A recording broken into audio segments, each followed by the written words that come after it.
jokes about us suddenly getting on top of me here. For many years, queer cinema was dominated by one name. John Waters was far from the only director who cast primarily LGBTQIA actors in his films, Maniacs or Pink Flamingos, or even Serial Mom for that matter, though that was made after Divine's passing. Whereas modern filmmaking... And I will say on Serial Mother, actually, Dead Meat and James A. Janisse just did Serial Mother for their kill count, so if you want to do a really cool rundown on that movie, you can go watch their breakdown of it, and it's a real fun. It's kind of like a parody of influencer culture written before influencer culture was a thing. It's a very neat, like, oh yeah, we'll let people get away with anything if they, say the right things and do the right influencer smile to camera shit. Oh. So, yeah, just wanted to mention that one. Try to create sanitized, positive representation. Waters embraced filth. He embraced the grotesque, the offensive. There was no line in the ground that Waters wouldn't somersault over. Filth are my politics. Filth is my life. And you know what? I really miss that. A lot of grifters have appropriated the language that LGBT... So a thought that I have immediately is like, when it comes to already, there's like basically what this comes from, and maybe this is they end up saying this anyway for this. Actually, what are the pronouns of the person who's makes the video essay? I'm pretty sure he's he, him. Okay. I will double check while you continue with your thought. If that is incorrect as I look it up, then we can blame it on me. Okay. Well, I'll just call them Anthony here then. So the one thing that it makes me think of is the fact that a lot of this comes back to him. Okay. So a lot of the things that this comes back to is purity culture, right? The idea that essentially it's a lot of like, if you think of like, let's what's a good example? It's also actually done with this isn't just queer, the queer people that get this side of the stick. It's also people of color as well, where they're sanitized to fit within cishet white what's the word I'm looking for? Not practicalities, sensibilities, right? Where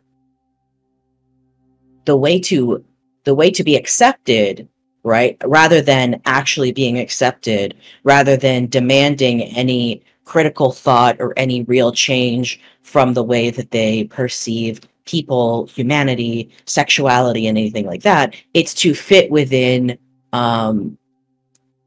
what they understand best. So, for example, right, when people say like, "Oh, I have two dads. It's the same as your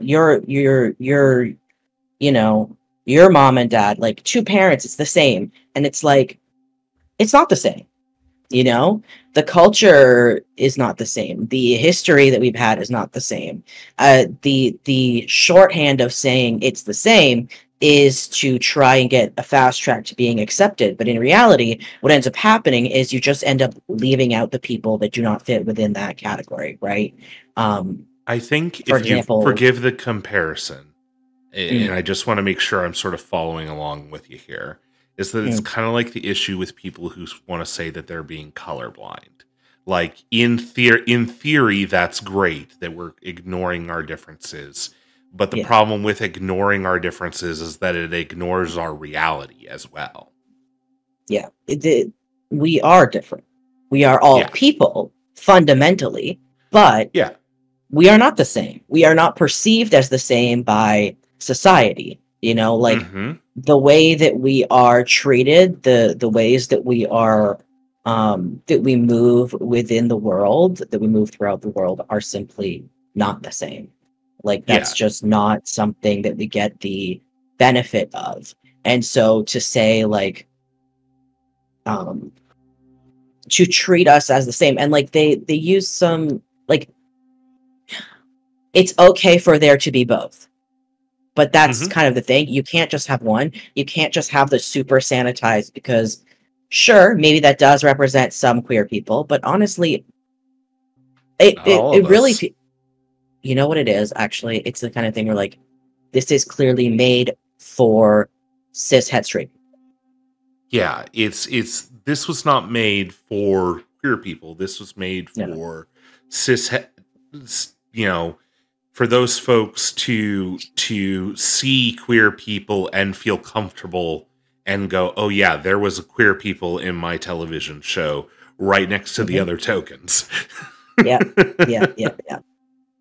Like, exactly. Hooray that we've reached the level where they want us in there. I mean, it's a little degrading, but I prefer that over the act of murder, but yeah, but the bar is low. Yeah, the question is also, how much does it really help? Right? Because if you're only okay with showing queer people as long as they fit within your category of acceptable, right? They're not doing anything, quote unquote gross or whatever, right? If that's the only way you'll fit them, then you are not really inclusive.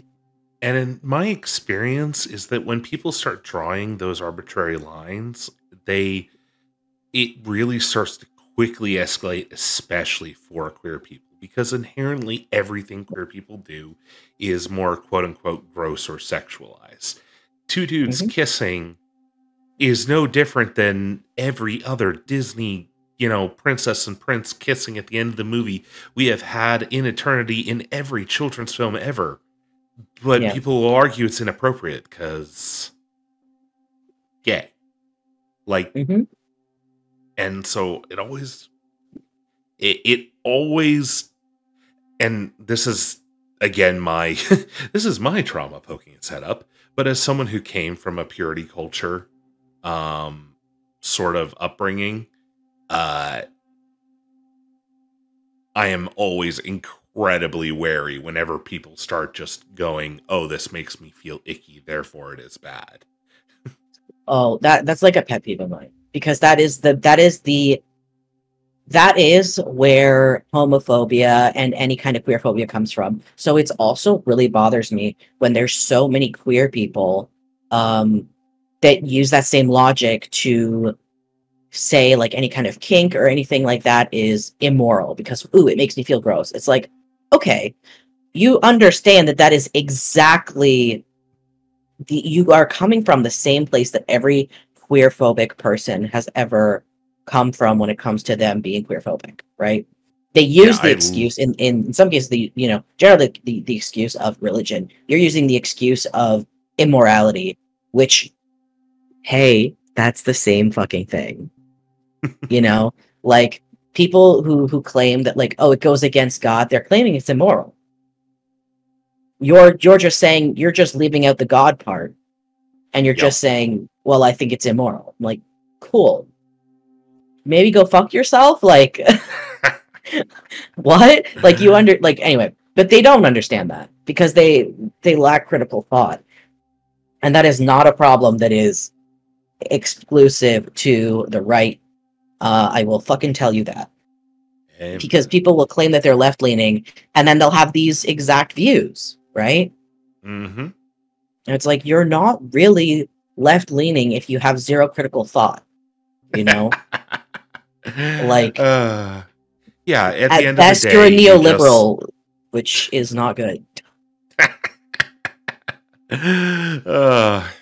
I will say that I think at the end of it, as someone, like I said, I grew up purity culture. I was queer-phobic to the extreme at one point. We'll be working on that for a long time if the rainbow flags didn't give that away. But yeah, that's it really is crazy listening to people say that the same things I used to say when I was being a hateful bastard under the guise of, doing good for others. And they're literally doing the same thing. They just don't mention God or the Bible. Yeah. All right, let's listen to more before too tangential. We don't want this to be an 8-hour strain. Yeah. Representation, and more importantly, they get jobs in industries where they can, get paid for their work. Queer folk employing A lot queer of folk. what they do is restricted or commodified by corporations who want to create inoffensive, marketable personas to sell to LGBTQIA audiences in order to get more business without angering the bigoted. But does this work? Or eat anything that you like, or do anything that you like. Just don't assume that I want to know your troubles. I don't really think it's all that effective. Books are being banned left and right. Target has removed the option to buy queer literature for younger audiences. While some books like Genderqueer are targeted by bigots overtly, it does not end at books that are simply explicit. Heartstoppers is a graphic novel series that was adapted into a major Netflix show, and it was being challenged in schools and libraries during the peak of book banning in 2023. Parents in Mississippi claimed that Heartstoppers was pornographic and depicted imagery of a deviant nature. Of course, anyone who's read Heartstoppers knows it barely gets any more explicit than hand-holding and kissing. Any book that seems to feature any queer theme. Yeah, I don't know if I've not read the whole thing. I flipped through a few pages at one point to see what the big fuss was about. I'm not a romance reader, so. Are you aware that an ad is playing? There's an ad playing. Oh. Yeah. I was not aware, but we can give it a few seconds. Yeah. I'll let you know when it's over. You might want to go back a couple seconds just so people can... Yeah. Definitely.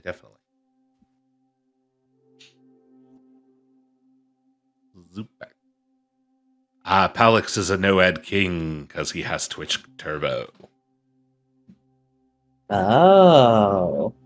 Nice. Yeah, I'm honestly about this close to just doing that and cutting my subscriptions just down to my faves. Yeah, I don't know. Twitch is a fucking mess. Unfortunately. But yeah, Heartstoppers, cute. I don't know what people have problems with, and the fact that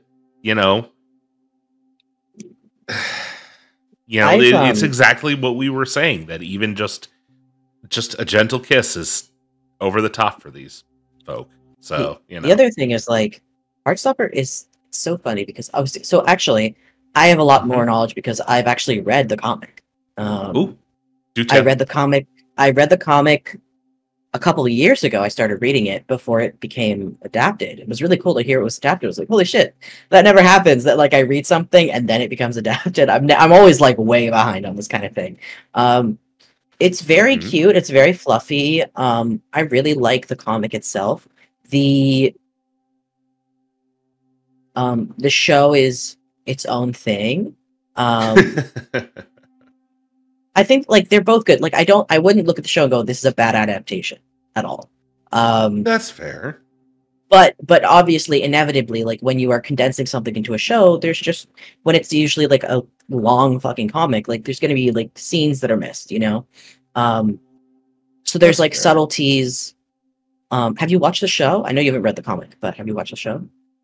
No, like I said, I don't really do romance, so. Oh, really? Yeah. See, the problem is I went to school and got a degree in human psychology and specifically on relationships and sexuality. So watching romance is a exercise in just pain. Just pain. Why? Because I get very frustrated with the characters. I get very frustrated with people who don't communicate. I get very frustrated with people who fail to maintain relationships purely because they refuse to communicate, which is 90% of romance nonsense. I will say, if that's your biggest issue, I have a recommendation for you then, because I was very impressed by the amount of not that. It's what is it? It's like oh god, it's like a European show. And like it's like fuck, now my brain is like, this is such an issue. All right, well, something. I gotta remember. I'll remember. I'll send it to you. Prejudice. Oh no, don't make me talk about Pride and Prejudice. That'll give me flashbacks to sophomore year, and I'm not talking about sophomore year of high school. It's funny. I read Pride and Prejudice, but for a university class. That's what I'm saying. For a university class? Yeah, we had to do pretty much everything from the entire Bronte sisters lineup. Oh. I did it. I enjoyed it. I liked it genuinely, which I was surprised by. I mean, again, it was better than Wuthering Heights, I suppose. I haven't read that. It's just not my genre, romance in general, because again, romance and comedy, I freely admit, are two genres that I do not gel well with because of my own personal issues and trauma, and not because of anything that is wrong with those genres. That is completely fair. All right, so let's... Heartstoppers was pornographic and depicted imagery of Heartstoppers pornographic nature, which is insane. By anyone who's read Heartstoppers knows it barely gets any more explicit than hand-holding and kissing. The Bible is literally more pornographic than Heartstoppers. Tends to get challenged as explicit, Ezekiel 20, even 23, if all that happens is a simple admission of attraction. When Becky Alberteri's Simon vs. the Homo sapien Agenda was adapted into the film Love, Simon, the adaptation omitted several more explicit bits, though it's hard to call the book particularly explicit in any case. Both the film and book center on Simon, a closeted gay teen who keeps in contact with a digital pen pal. Another student stumbles on Simon's correspondence and uses the information as blackmail in order to hook up with one of Simon's friends. In both versions, Simon struggles with being closeted until, spoilers for both, he is outed to his entire school by the guy blackmailing him in retaliation for not fulfilling his end of the bargain, essentially. And here's where things diverge drastically. In the film Love, Simon, this outing is treated the same way a third act breakup might be, or a liar revealed plot twist being unveiled. I remember he screenshotted my emails, and he's been using them to blackmail me for months. What does that have to do with us, Simon? With Simon's secret revealed, every character has an emotional conversation with Simon. Can we just stop and it was fucking crazy. Yeah, that they did that in the movie. I remember watching that and going, "Excuse me? Are you out of your fucking mind?" They're like, his friends were the worst fucking people ever. Yeah, I raged about this when I watched it because it made me so fucking angry. Sorry, what were you gonna say? No, I'm right there with you. I'm just like, so full disclosure, have not watched the full movie. Again, my own issues. The big outing plot line is a geek for me. Just something that clicked weird for me. So I watched some, reviews and summaries so that I could see the plot line and everything at least and be aware. And I expected anything but that. Like, that scene is just that. What does that have to do with us? Huh? I thought we were friends. What the fuck? What do you mean? Like completely insane. I'm sorry, I'm being blackmailed? What part of that, why wouldn't that involve you if you in any way... Do you not realize what the point of blackmail is? You can't blackmail somebody who doesn't have friends. No, literally crazy. Literally crazy. Like, I was so fucking angry when ooh, that scene. Like, the movie was, again, already pretty sanitized, as it was. And then that happened, I went, oh, I see. Oh, okay, I'll just go fuck myself. Like, oh my god. Anyway, sorry. I have so many feelings about it, and they're all negative. Fuck. It's like, what? I'm just, again, and that's the biggest thing, is like, it doesn't even make sense on like a theoretical level, because again, blackmail only works because you're afraid of repercussions. Yeah. And if he wasn't afraid of repercussions from you, his friends, he wouldn't have acted like that. That's why it's blackmail.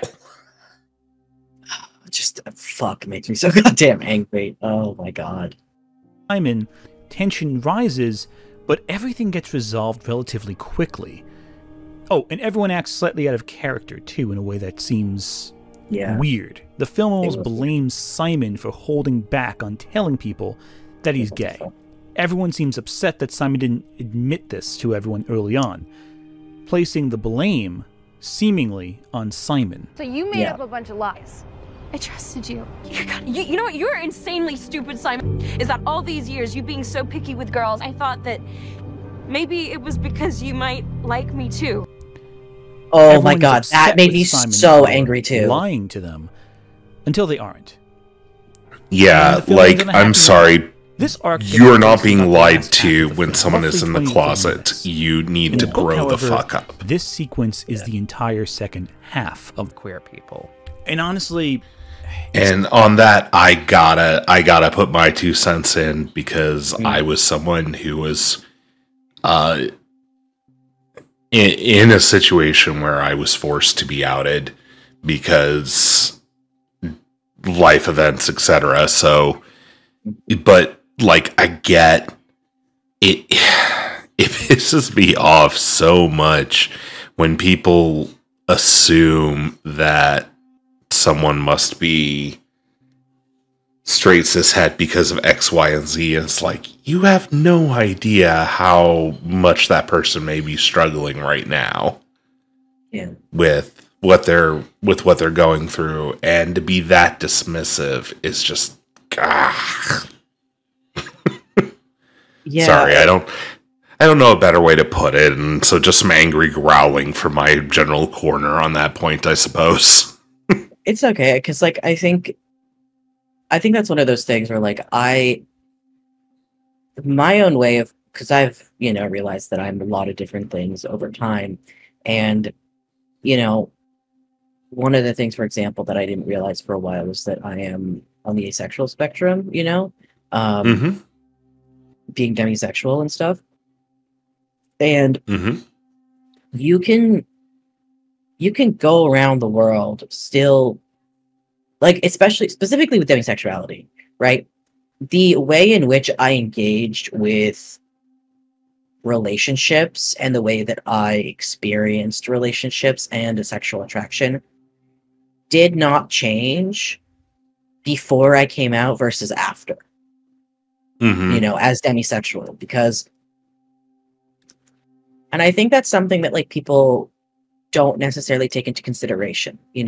There are things that like you do have to realize. There are identities where you do have to realize you are that identity to be able to live freely with it, but then there are identities where like you simply interact with relationships that way already, and you just don't totally, like, you chalk it up to, oh, this is just like the way I am, I guess. Like, this is just something that this is just kind of the way that I, like, okay, a good example, you know what I mean? Like, I was just like, oh yeah, I just prefer reading or watching, like animated porn, and I don't know, I just don't like real porn, I don't know why. Just was a preference, you know what I mean? And there's lots of people that have a preference for like me reading porn or stuff like that as well. So that was just not something that I chalked up to being like. The other thing too is like I like dick pics never did anything for me, not interesting to me. you know, or like even like people who are like, oh, do you want like a hot picture of me or whatever? And it was like, I don't know, I guess like you could send if you want, but like me not realizing like the reason why I wasn't like gung ho and like, oh yeah, I'd love that is because I just wasn't sexually attracted to that, and other people were, you know. And so like I think that that's also an additional like complication where that will inevitably probably show up in the way that I write stuff. Like if I look back on the way that I write things, like I probably do not write physical sexual attraction, like because I just don't experience it. You know what I mean? So the way that I write, whereas my writing tends to be horny as fuck and very not, you know what I mean, that it's very I tend to get a little on the graphic side because hey, Omni. Well, the thing is like I do write graphic like stuff. Like I've written very graphic stuff. That's not what I mean. It's like the way that the character views this type of thing, right? The way that the character interacts with it is different than I think maybe who's well, it's the skill of the writer thing. It's the difference between writing something that you are empathizing and creating as a writer versus something you've experienced yourself firsthand. Yeah. So I think that's kind of the thing. It's like sometimes it can be really blurry, you know, like where is the point where I am writing from experience on purpose, and then where is the point where I'm writing from experience without necessarily realizing it yet, you know? So as a reader shouldn't be making any fucking judgments about that because I sure as hell am not gonna know. Yeah. And like I will say that you, as somebody who reads a lot of BL, right? There are instances where it is extremely obvious that a BL is written by a queer man specifically, and not a woman. Yeah. Who might be heterosexual, might not be, but like there is a difference, you know, in the way that it's written. But at the same time, I'm not going to go up to somebody and be like, you're not queer enough to write this, you know? Because quite frankly, that's who the fuck am I to say, you know? Right. Especially when, you know, as in this case with Love, Simon, when it turns out, oh, hey, so much for me being right about that person being whatever I thought they were. They're actually something else. And I think that's part of why I think queer folk in general, excuse me, get a lot of social heat is because of the fact that we are, quote unquote, at first glance invisible. It's, you know, I have to tell you. There's not like, you know, unless I dress a certain way, which is, you know, me telling you. Like there is no way to just look at somebody and know. And so, anyways, popping back in, get back to Love, Simon. This is kind of depressing. Yeah. In a book that wrestles with the fears of LGBTQIA characters in Disney media, no matter how small. Can you pause for a second? One thing that I will say, it was particularly egregious to make one of their quote unquote queer characters a fucking cop. Yeah, that was like I know. Like that's crazy. Like holy shit. Yeah, it feels very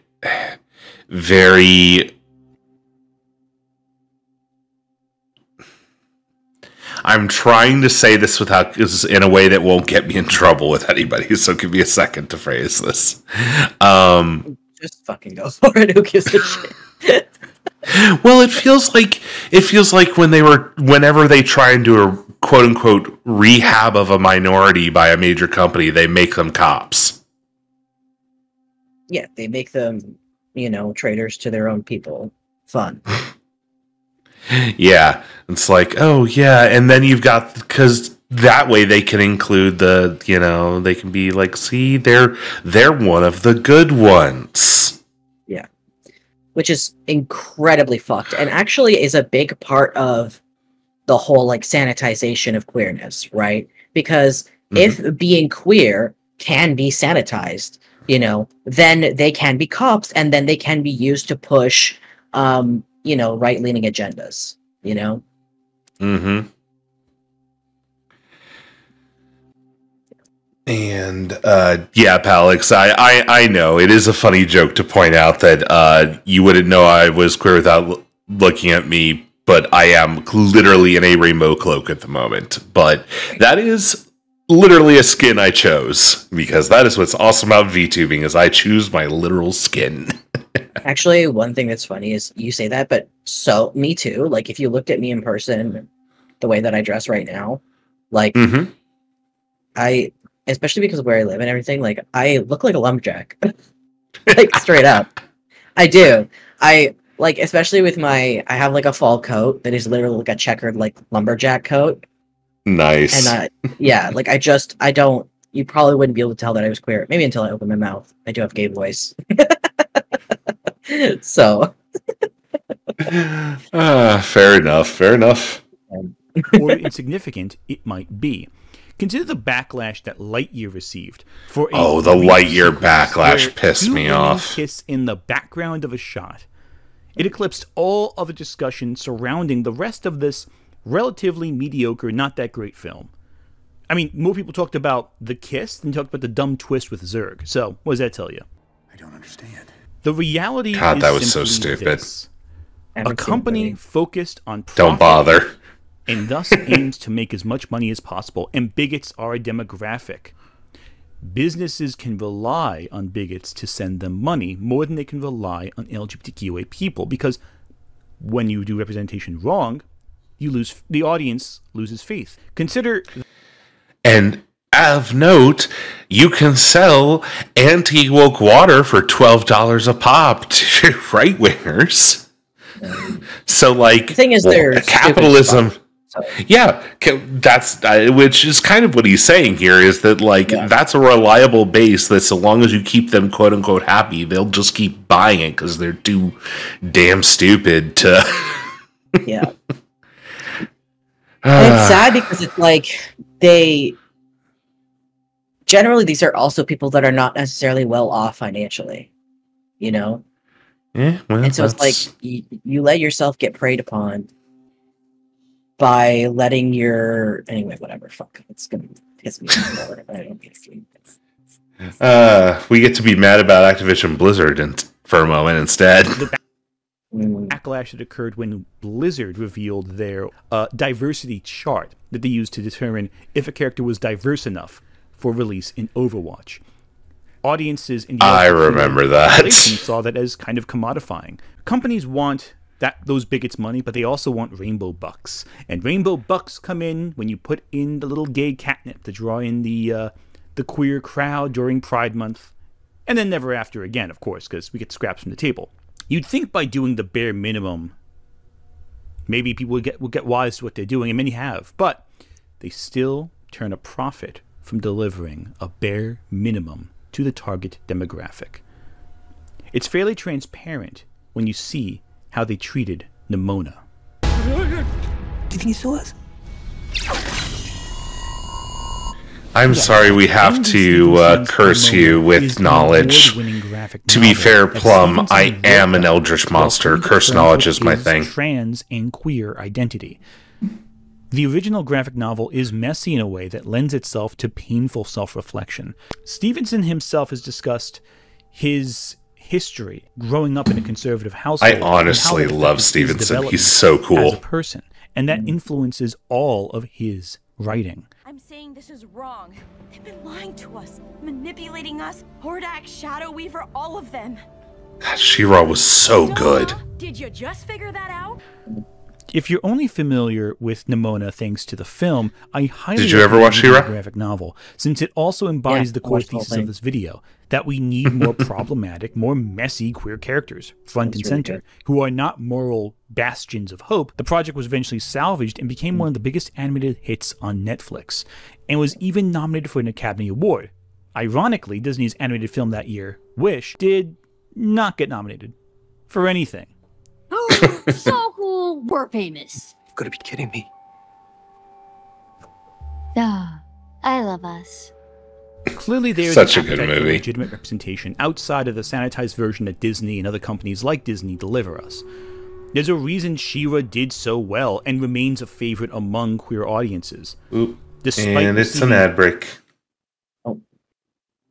And I know there's at least one person in who has to suffer through ads, so we'll be nice. Me included. Even though I'm behind the scenes. But it's helpful because, I notice when there's an ad, like last time. Yeah. Well, I have my big purple thing that flashes up. I just have to, pay attention, which, to be fair, if there's one thing I'm poor on, it's attention. Wait a sec. I haven't watched Nimona. I really want to watch it. You've not watched Nimona? No, I haven't. I'm going to. I really am. Okay. We might need to do a watch night or something because you really need to see it because it's awesome. Honestly, I might watch it. so much tonight with dinner or something. You should, if only so you can squee with me about it because I love it so much. Okay, will do. Definitely. Because he's right. Nimona is an absolute gremlin. In the movie, she's, she's a kinder gremlin, but she's still a gremlin. Mm-hmm. Whereas in the book, she is definitely more, oh, that's why you're on the most wanted list. Oh. Yeah, I'm definitely going to watch she's it. In the book, it's more of a, you're not evil, but I understand why you're on the most wanted list. In the movie, it's just, you are an absolute gremlin and you are destroying everything on accident. And I get that. I see that. I feel that. I love it. All right. So add over, so we'll get back to it. All right. As soon as I can get my mouse to come back.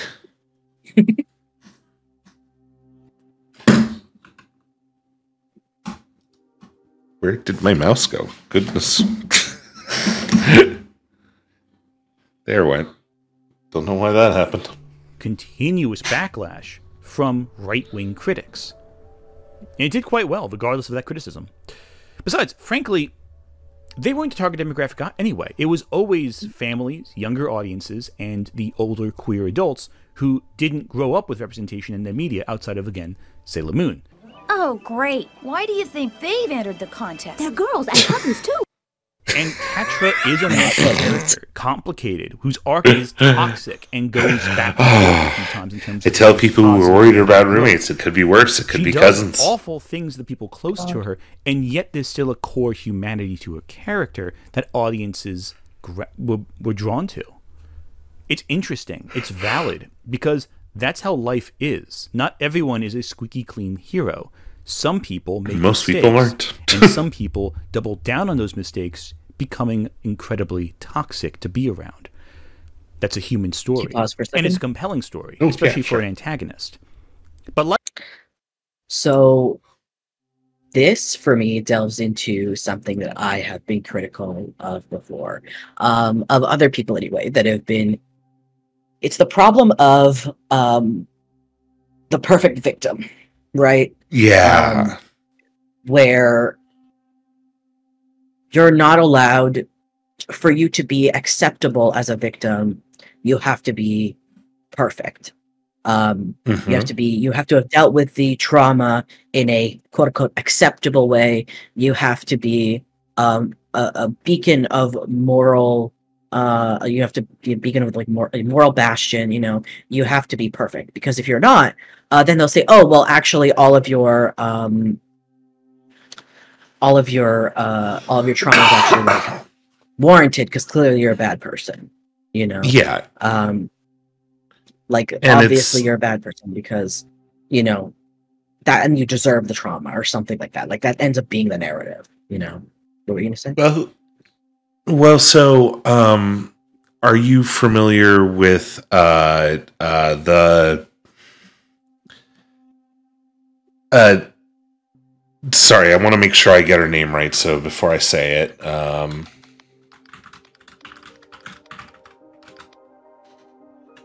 because Rosa Parks. Are you familiar with Rosa Parks and her story and all that? I'm so bad with names. She was the civil rights leader who initiated a lot of the bus protests by being arrested for refusing to move on the bus. Well, one of the things about her is that she was not the first person this happened to. She did that on purpose, specifically because the people who it had happened to before her were not, quote unquote, good enough victims for the general populace to be okay with them. It was so like actually, I just realized I know something that you don't then about her. So actually, she didn't do that on purpose. What happened was so she sat down. First place she sat down was within the segregated space that she was, quote unquote, supposed to sit in. And what happened was then I think there was like more white people that came in, and so they moved where the segregated space was back further, and then she was asked to move, and she didn't. Okay. But the part that I did know is that she was specifically chosen for backing because she was someone who had a sparkly clean record and was well spoken and was very good, versus there were a couple other people that had very similar situations happen that year, but they were things like the one that stuck out in my head was a young pregnant girl who was gonna be a single mother. So like, here is literally somebody that you should not be forcing to move on a bus. Yeah. Like but she didn't get the help because people would judge her. And I always hate that. And I don't really know a better way to say it, but that was my example. Oh, hey Frog, this is Silver. Silver's a vampire. Silvercatboi, don't forget that. Wait. Actually, you want to see the Catboy part? It's not just the wings. I also have a tail. Yeah, can't forget Bat Cat. Yeah. Is it Bat Cat or is it Cat Bat? I don't know. Also, you should put yourself in front of me. Sorry, I did the thing no with the wings. I do that every fucking time. Oh, it's okay. Here. You're okay. Aw, thanks. Yeah, that's me, baby. Yeah, it's always, anytime people start bringing up, well, this person was this, that, and the other, and I'm like, I don't care. What does that have to do with the situation? Yeah. All right. Likewise, it's just as compelling to say you can always be better. And you can, around the country, were targeted by bigots because of their Pride merch shelves. Many people just flat out lied about the types of products provided, especially for kids. So it didn't matter what Target actually did. People were going to get mad, even if they had to lie about it. And Target was targeted. They were threats on the employees, on the buildings, on the owners. So this goes a lot with, like, stuff that we've talked about before, right? Where it's like, the big thing, we're Pride Month, so this is relevant. The whole thing of like, do kinksters, should kinksters be at Pride, right? It's like, yeah, being kinky is an integral part of queer history. Literally. Like, who do you think? Here's a great story that I love. Somebody, an older queer person, was talking about, who do you think was unlocking the handcuffs of people who got arrested at queer marches? It sure as hell wasn't the vanilla bitches that had the fucking handcuff keys. Like, and I love that a lot. Yeah, that is such a lovely part of queer history. It's like, yeah, how do you think? And it's like people forget, like, being queer, you are inherently like the be gay, do crime. It's become so detached. It's a meme now, but it's literally true. It's true. People forget, like, what do you think exactly that means? Right? It's not just like, ha ha ha, I'm gonna, graffiti a stop sign. It's like, to be queer is to be committing the crime of existing. Yeah, I was an illegal existence for most of my life in my country. That's, a fact of my life. Like, that's a thing you have to stomach as a queer person. And it's like, ugh. So that's the thing. It's like, it's not about, it's also about, like, it's also about protest, doing stuff to quote unquote disturb the peace, because otherwise nothing will change. Quiet protests won't do shit because they'll just say that you're doing a violent protest anyway. Yep. If they're gonna say you're doing a violent protest, might as well fucking do one. Like, if they're gonna say that anyway, why sanitize it to the same extent of, like, there are binary trans people, for example, trying to exclude non-binary trans people because, oh, well, they're the weird ones, we're the normal ones, as a way of, like, trying to stuff that fucking boot down their goddamn throat for the possibility, the mere possibility of some level of acceptance. It's like, they won't accept you. They won't. Like, they might use you as a pawn, but they will never truly see you as who you are. They don't care. They would rather you are dead. And, like, the only true people that you can rely on is other queer people. And yet you are going out of your way to cast them aside. And it's like you're in a zombie fucking apocalypse. And instead of, there's always someone who gets, who chooses to be selfish and jumps into the fray and causes the zombie horde to get into the mall.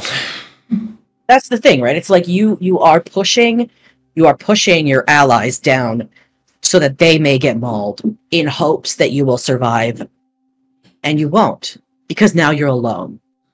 And you do not have the skills necessary alone. You do not have the power necessary alone. Yeah. Like, if you survive any amount longer,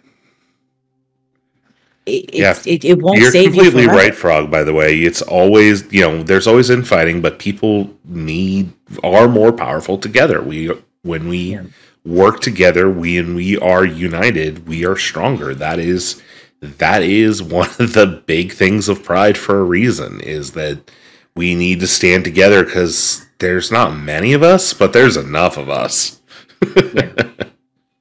I mean, the thing is, like, there are so many queer identities, it's to the point where, like, they did, like, a poll, or whatever. They did the poll of, like, what was it, like, I think it was, like, Gen Z, right? It was, like, nearly 50% of Gen Z didn't consider themselves exclusively cishet. That's a lot of fucking people. Yeah. And because the, queer identities are so diverse, like, yeah, it makes sense, that in the end, there would be so many of us, And so it's just one of those things where it's like, if we got on the same fucking page, about, like, I don't know, it's one of those things where it's like, you don't have to understand someone else's identity. You know what I mean? Mm-hmm. You should stand and there's a lot of to be themselves. Well, and here's the thing: is that, again, I used to be a queerphobe. I used to be that kind of person. And so when I stopped believing like that, one of the things that I did was I said, from this point forward, I don't care how strange you present to me is, if it's not hurting someone, that is you.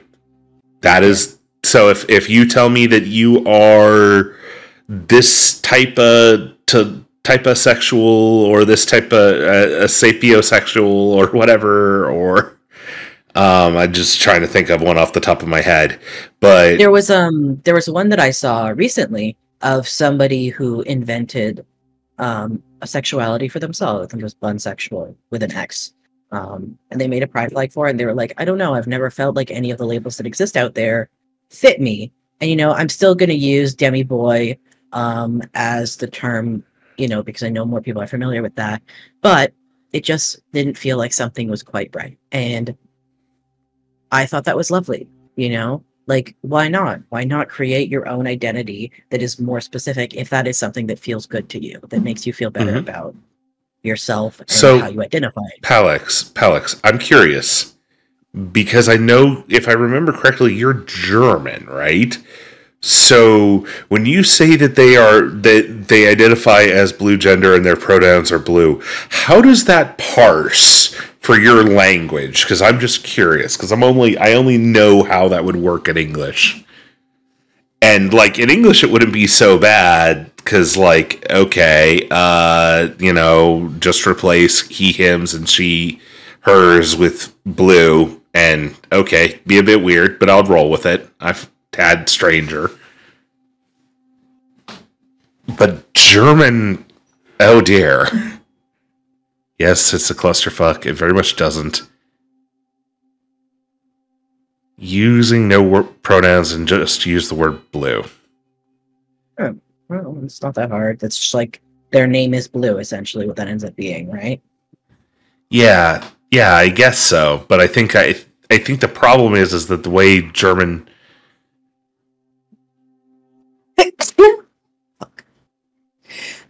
Yeah, so it does put you in a weird situation. But the thing is because of the way German works, and yeah, Gesundheit. Whoops.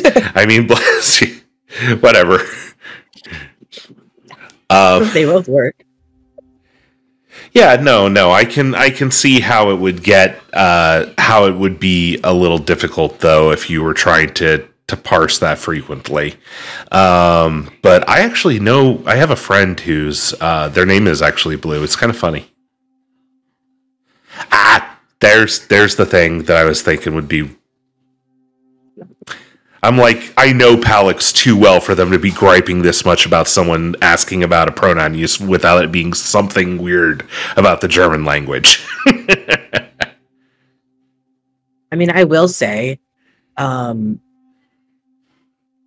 you just figure it out. It just works. No. Did you see their update on that? Yeah. The weird thing is they use blue and not blue, and I'm like, it's because it's not. They're not using the German. I got it. That makes sense. But also, that might be part of it. Is that they don't want to use the German one because it's not. Maybe it has. Maybe it's not. Oh, true. About the color, Ooh, fair point. It might be about the way it sounds. The way that it sounds might feel gender to them in some way. Like, especially when you talk about different languages and stuff like that. For context, I speak English, French, so I am. Yeah, that's a good way to put it. Yeah, I think probably also, like, the thing is, people generally have reasons, right? Like, nobody just chooses something just because, like, especially when it comes to something so integral like your identity, Yeah, in French we also have gendered fucking everything. Yeah. So that's interesting. But, like, for example,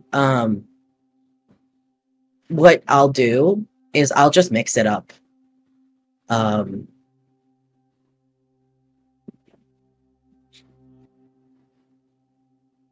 Days in French. I don't know what you're talking about. Oh, yes, yes, yes. Oh, I see what you mean. Yeah, it's not really they, right? It's just il is really what's used, right? You could say I guess, is maybe that's what you mean, like, but like when we learned this French class, like 700 women and 1 man, it was, yep. But il is interesting because, and that's why some non-binary people use il, because, yeah, that's exactly how it's written. Is that how it's written? I'm also dyslexic, so maybe that's not how it's written. I think it's just with an S. But anyway, but it doesn't matter because basically, yeah, essentially the way that it works is if there's one man in a group of 1,000 women, that, yeah, then you use ibs. So it ends up being kind of gender neutral, which, I mean, its own complications, like why is the male one considered whatever, and that's why, like, for example, IELs and IELs is one that's used, IELs, which is a mix of il and elle, and that's one that, like, some non-binary French people will use, but you still run into the issue of, like, you know, obviously the language still being gendered in other ways. So what people will do is they'll just mix, kind of like if somebody has two pronouns, right? If somebody uses they and he, and you just mix they and he in speech. I've gotten very good at doing that. And I even played a character at one point that used he, they, she, and it, and I switched between all of them. Yeah, very fun also. But yeah, it takes practice, I will say that, because obviously you have a very particular way that you're used to speaking. But you do get used to it after you practice it enough. You know, like they're two of the people that I speak with regularly, like two of my closer friends. One of them uses she, they. Not quite, Frog. Silver only had 4 pronouns in that slot. They need at least one more pronoun before they had all the pronoun stones. So we need a neo pronoun in that slot. Well, it. No, that's just a non-gendered, non-personal pronoun. Oh. That's not a neo pronoun. A neo pronoun would be like. It depends on who you ask. So some people do consider it to be a neo pronoun when it's used for a person. But anyway. True. Silver can slap with 4 of them.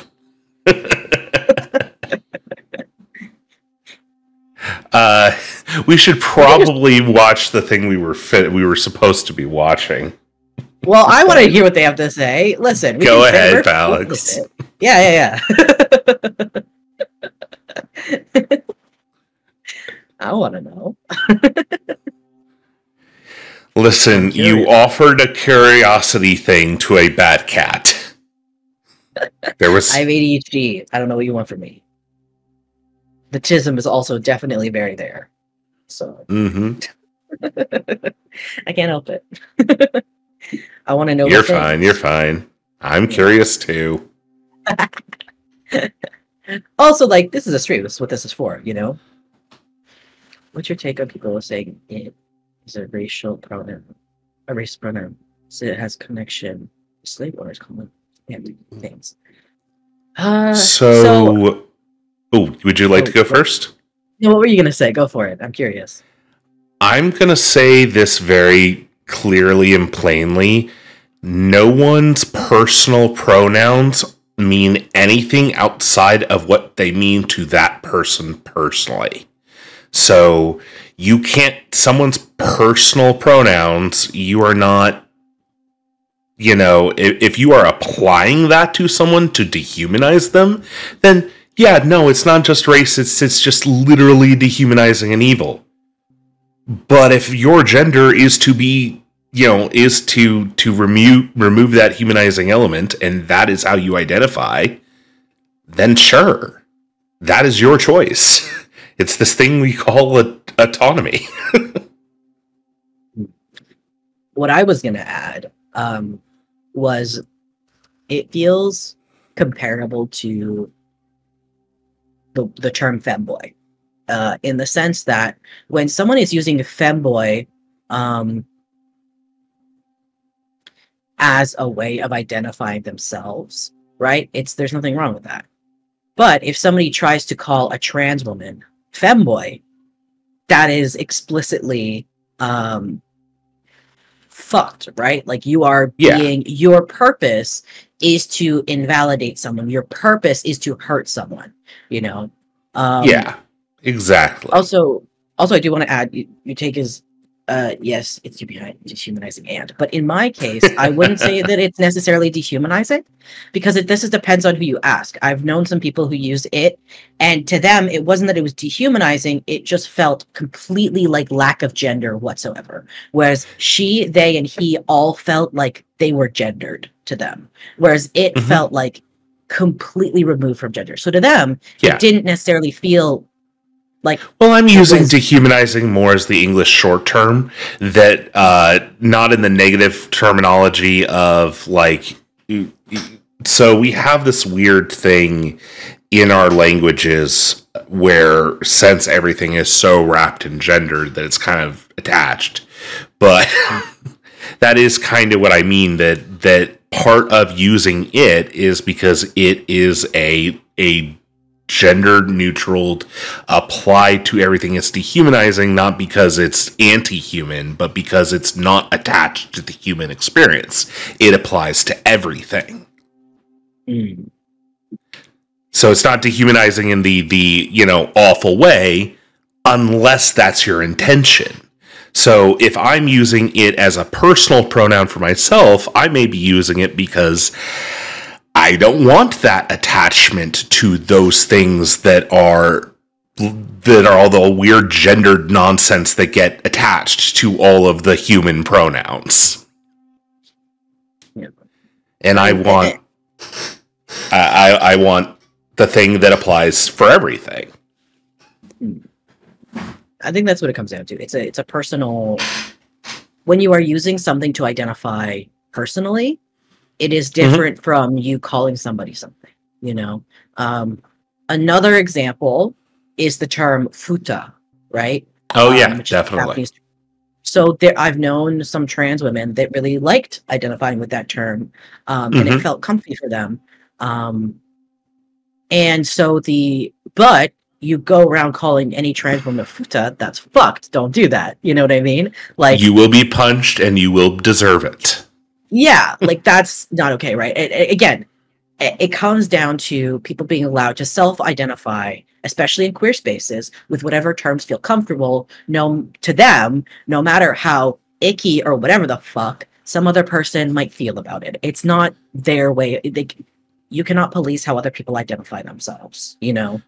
Palix, it's the same thing with the T word, which I assume, but I'm not going to use it because I don't identify that way. So, but I know some people who do, and that's the word they use for themselves. And you know what?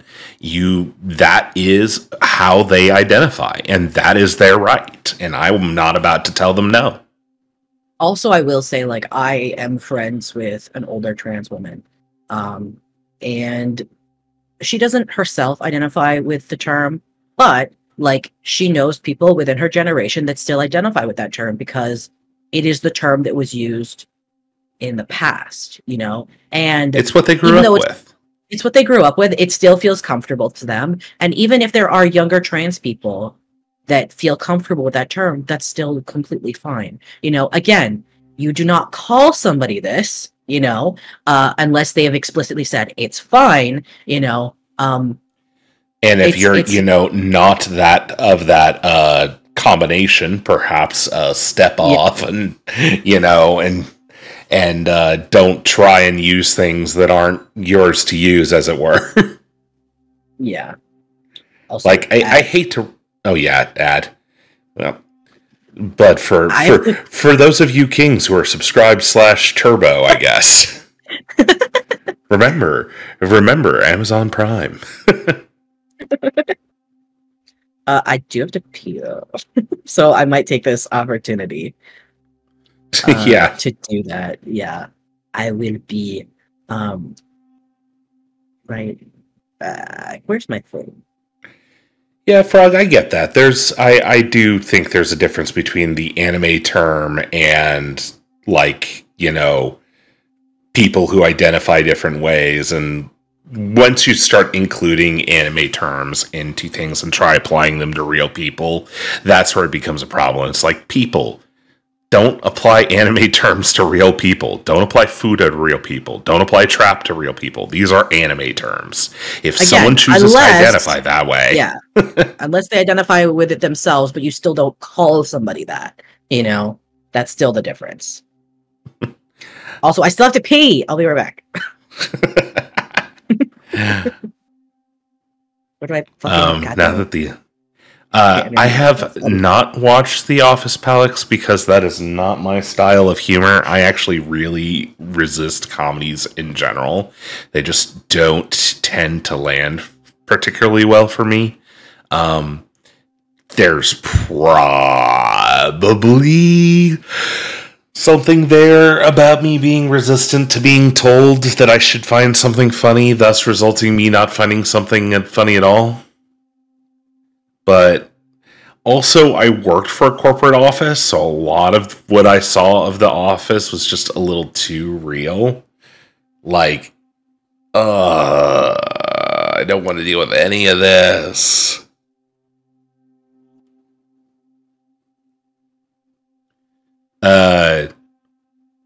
Alex, that's Oscar Wilde.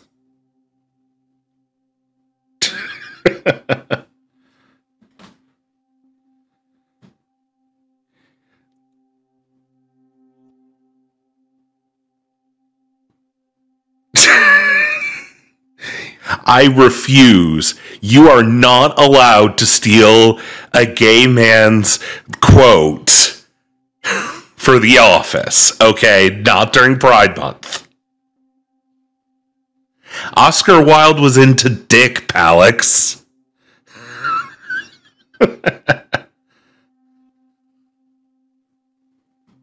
I would imagine if Japan had been, if he had been introduced, he probably would have enjoyed futas. Knowing his penchant for hedonism, he probably would have been chill with it. And I'm sorry, I do not mean to speak ill against the holy tomes, Frog, but it was not for me. No, you can attribute it to Oscar Wilde.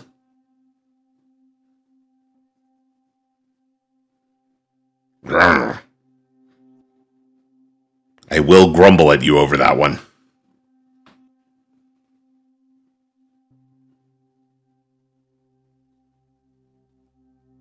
But yeah, no, The Office has definitely some great stuff. Like, I am sorry, the line of "it's hentai" and "it's art" is seared into my brain. That was excellent. I no notes on that entire performance.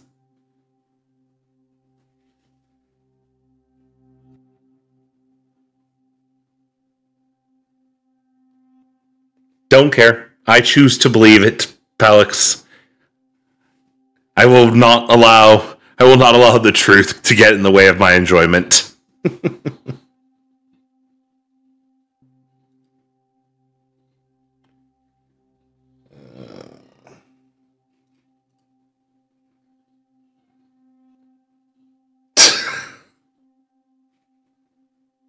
Goodness gracious.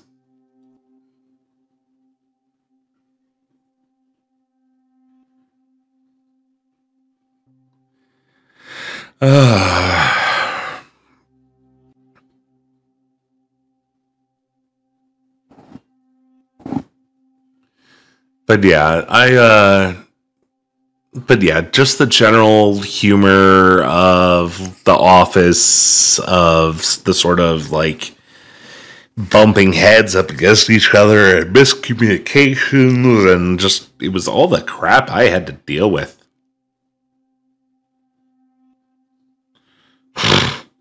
Goodness gracious.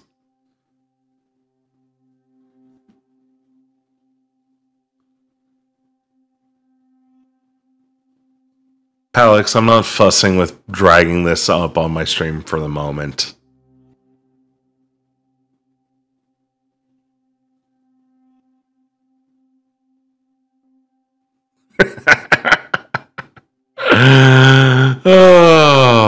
Way to go, Frog. I appreciate that. I appreciate that entire sequence of events that happened right there. Both that Frog knew it, then that Alex knew it without Googling.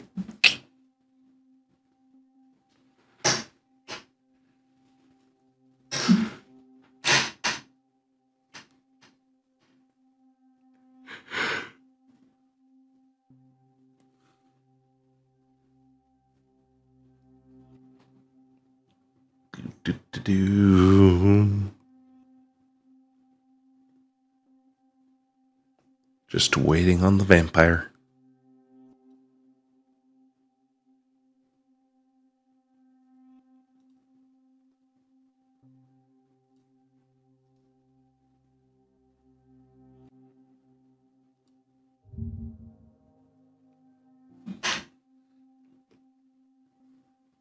Oh no.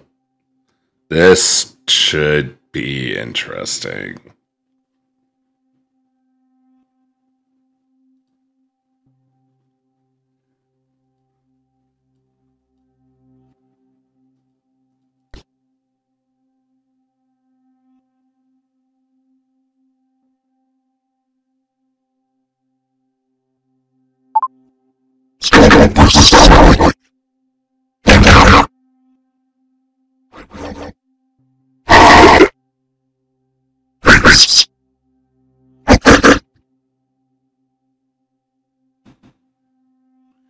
There we go. Interesting. Just gives me a deeper voice. And a little bit of reverb. Fun. What's the label on this one? Santa. Hello. What the hell? Santa? Apparently, that's what I sound like. You sound like Santa? I guess a hot Santa. Well, Alex did a redeem. Oh. If you are. Was you being Santa? They rolled a random voice. Oh, I see. Oh, Frog.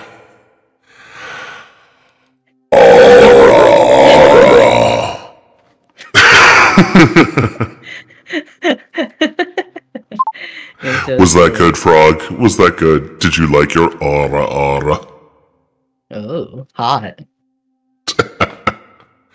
Palix, I had to explain it to them because they can't hear it. My voice modulation doesn't go over Discord, so he's not hearing anything. That's why I had to explain it. I don't hear shit, sorry. We tried, but voice mod likes to fuck with the audio over Discord, and it doesn't sound good, I'll tell you that. Alright, so I'm stuck like this for 5 minutes, so... Oh. Sorry, don't mind me. I'm dropping shit left and right. Oh no. How terrible. I forgot a thing downstairs. But I need to go get that. And sorry, my ADHD went crazy. My dog wanted to go outside. Then I got a snack while I was waiting for him to finish.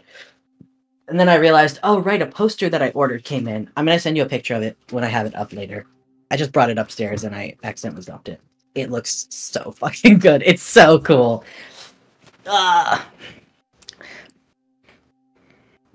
Alright, so now that you're back, let's get back to it. Yes. So yeah, of course they were concerned. This was a serious thing. So while it is easy for us to say as the target demographic that they shouldn't have buckled to pressure, they had to consider the lives of their employees as well. The problem is that this emboldened a lot of nationalists into seeing that their methods were successful. But even the initial intent was flawed to begin with. You're trying to appeal to two demographics, and one of them is a group that will never be happy if you're appealing to the first. If you try to appeal to bigots, you will never satisfy the LGBTQ audience. And if you try to appeal to LGBTQIA audiences, you'll never appeal to the bigots. They're contradictory. And as a result, you fail to make either demographic happy. This is the This is the curse of rainbow capitalism. It's better to fully embrace one side or the other. Of course, it's not just media that's sanitizing queer content. Social media is too. YouTube's ad-friendly content often restricts how explicit your material can be. TikTok is so sanitized, people can't even discuss. I will say that this is also with MasterCard and the other payment processing systems, particularly making it impossible for sex workers and for not safe for work creators who create adult content that is in any way outside of the heteronormative thing, like, you know, and say what you will, but I called it that the anime girls would be the canary in the coal mine. And suddenly now they're making comments about furry art and whether or not the cartoons are consenting in your in your art, and it's because these payment processors start doing this puritanical nonsense. Well, it's because they're owned by capitalists, which are right-wing fuckers, right? So that's like what happens. Pretty much. The concept of death without sounding like a Disney afternoon character. People are forced to commodify themselves in order to appeal. Yeah, Alex, it's hitting the heteronormative stuff because to conform to the sanitized imagery YouTube and TikTok promotes. That is not a criticism of the platform. I think it's Pornhub stopped advertising premium because you can only pay with it with Bitcoin now. All credit card companies are backed out. Yep. No, Alex, I've still got a minute left from when I started on the timer, so I'll give you the extra time. If I was delayed on starting the timer, I'm not going to rob you of it. Anyways. It's good that we don't have necessarily some very vile stuff on here, but it does seem strange how a lot of anti-LGBTQIA content can go unrestricted, while pro-LGBTQIA content often does and historically has been restricted. We are fed a commercialized version of queerness in our art and in our life, all in order to market an expression of identity that's safe enough not to offend the people who are so easily offended that 11 frames in a Lightyear movie results in months of rage. But this also isn't a new phenomenon. You can eat shit. What a funny place to pause. That was in perfect timing. Yeah, I'll say, like, now I have my own reasons for not explicitly talking about all of the kinks that I have personally. Mostly just privacy, like. Yeah, no, it's personal. Feel like, yeah, there's personal stuff, but like, you know, to be broad, I am into like some body horror shit, you know, and that's one of those things where like the people that I follow who draw the kind of stuff that I like, oftentimes regularly, even on places where you're quote unquote allowed to have NSFW stuff, like Twitter, you know, regularly get their shit banned and have to make a new account or whatever because they're posting very unsanitized, you know, very graphic art that is queer. It is always, you know, explicitly queer, but it's also, you know, body horror stuff is graphic. And so these people are people that I follow, and it's hard to, like, where do you go? You know? Yep. That's the point, is they try to make it so that you can't exist. But inevitably, like, it doesn't stop you from existing. It just makes you discriminated against, you know? Where you cannot post your art, you cannot post your, like, and here's the thing. Let's say it wasn't kink, you know, and it was vent art. It would still be subject to the same issues, you know? So people's, like, moral high ground of, like, oh, well, it's wrong because it's sexual or whatever. It's like, okay, but even if this was vent art, which maybe they would find more acceptable or not, I don't know, you would still run into the issue of, like, it would still be the same content, you know? Yep. It would still be, like, sanitized, or it would be completely blocked out, you know, because it wouldn't be allowed to exist. yeah, it's just there's no. And Frog, no worries. I think everybody agreed that the Lightyear movie sucked. It just didn't suck because of 11 frames of gay existence. It existed. It sucked for the rest of the movie.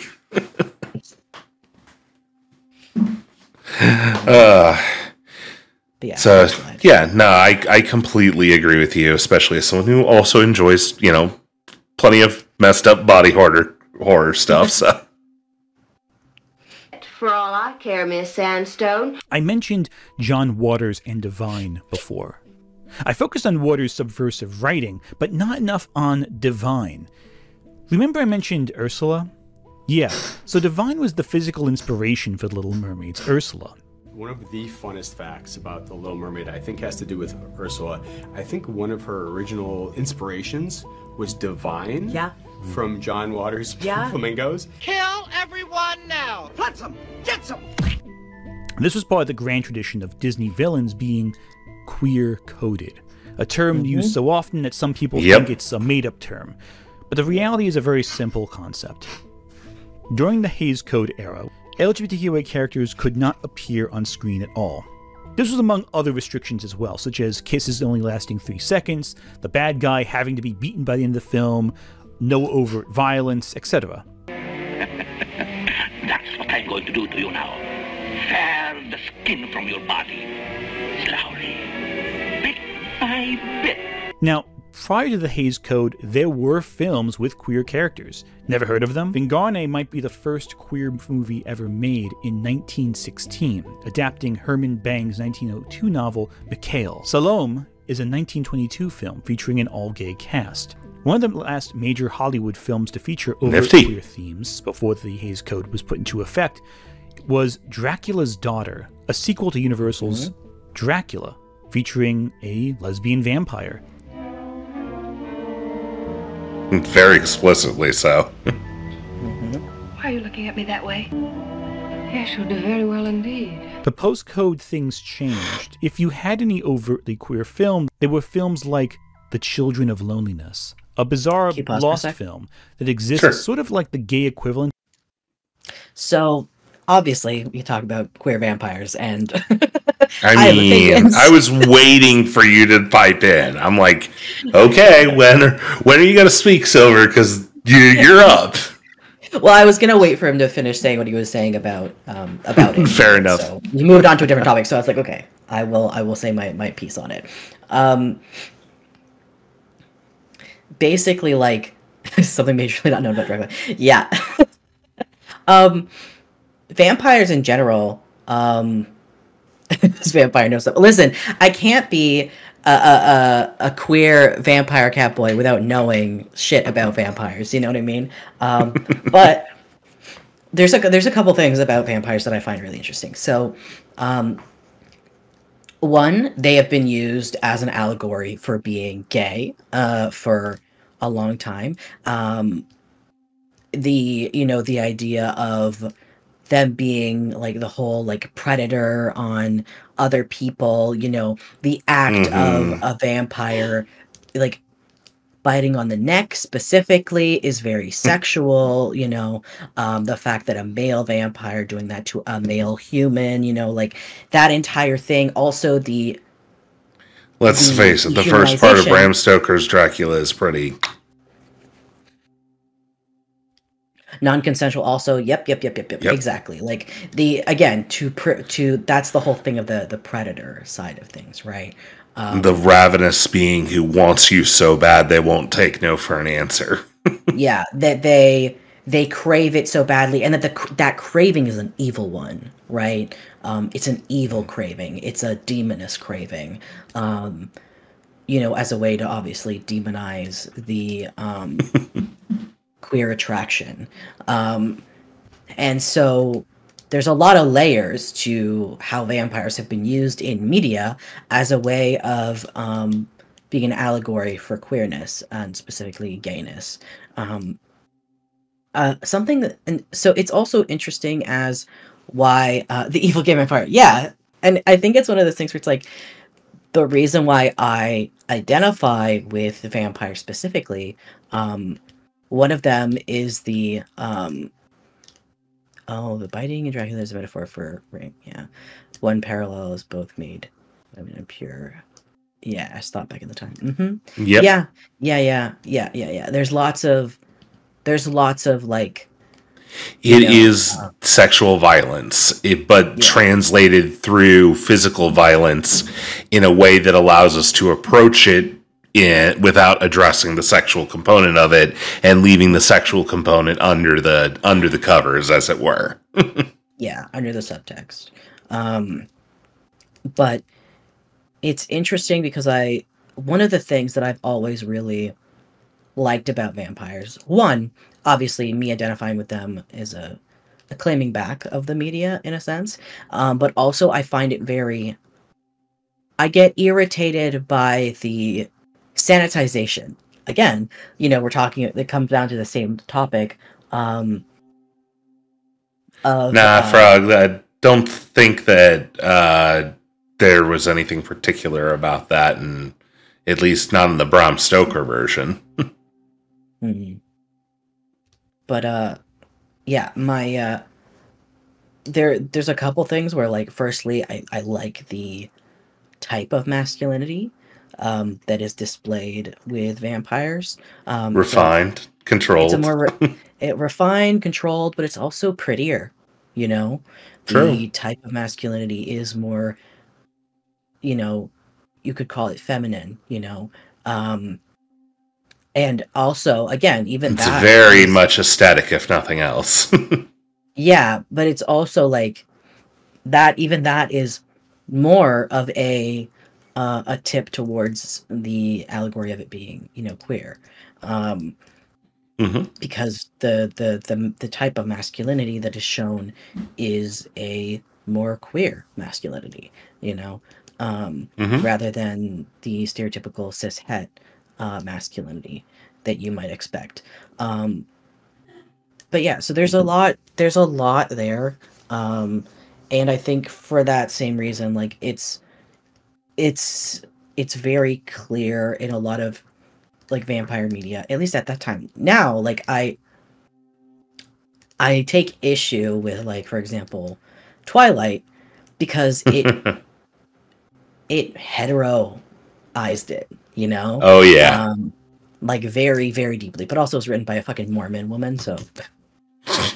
Yeah, that's a whole video unto itself right there. Yeah, that's its own fucking whole thing. Of reefer madness, an exploitative mock-you-drama. Yeah. Sorry, didn't mean to cut you off there. It's okay. I was pretty much done. I was mostly just saying, like, that's just a place where to get you. And it's also because, this is the other thing I was going to say, right. So one of the other things, if you look into, like, the concept of vampires more deeply as well, is the thought of, okay, let's take somebody who can live 300 or 400 years. Are they really going to be cis-het that entire time? They're never going to experiment?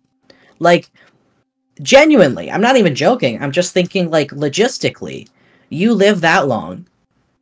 Even if it turns out, you figure out your sexuality and whatever, inevitably, you get bored, Like, there's no way for you not to get bored and want to try different things, So, something that I've said, and that I still stand by, is you cannot be a vampire and be cis-het. It's not possible. I genuinely Fair enough. That, like, 100%. I find any vampire, unless they were just turned or whatever, that is cis-het, to be inaccurate. I just don't find that to be accurate whatsoever. Fair enough. Yeah. I will defer to your vampirous expertise. Designed to scare people away from being gay. But gay people still existed in Hollywood. James Whale, for example, inserted queer themes into all of his movies. Others used film as a way to express themselves in subversive, less obvious ways. In many senses, they were like dog whistles. If you could hear the whistles, you'd pick up on the themes. Otherwise, it would go over your head. The affectionate term, but the adorer is Theo. Theo. We're going to be great friends, Theo. Like sisters? Mainly, queer creators represented themselves through villains. If you want more detail, watch The Celluloid Closet, a 1995 documentary that James Summerchin repeatedly stole from excessively. Now, typically speaking, villains could be less masculine, less overt. Guess we should watch that at some point, and then. thus queerer. And writers and actors use this loophole, this blind spot in mainstream observation, repeatedly. Regardless, villains that subverted traditional gender expectations would continue to appear in film long after the Hays Code, with everyone from Norman Bates to Jafar demonstrating some definitely Frog Sweet Home Alabama. Now, You're looking at your sister that way. Coding was a poor substitute for on-screen representation, and they are right. I completely agree. This is why over time, many villains just became more overtly queer. It's hard to watch Scream, for example, where the two killers are arguing like a married couple while placing themselves in very close proximity to one another, and not thinking. Yeah, I felt stupid when someone pointed that back. Pointed that out, and I'm like, oh yeah. You get that? Point is, did I mention how deep in the closet I was?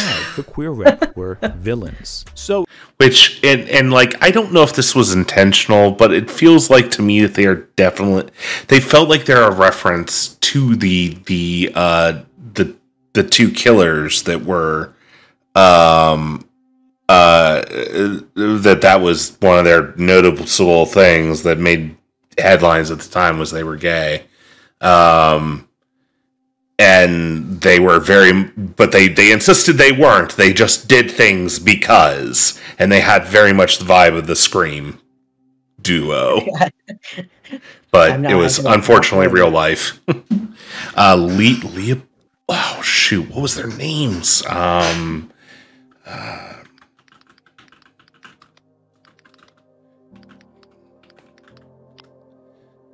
Leopold and Leopold and Loeb is the name of the Scream guys, I think, right? Or no, Leopold and Loeb were the actual guys. Okay, Leopold and Loeb were the two murderers who were very.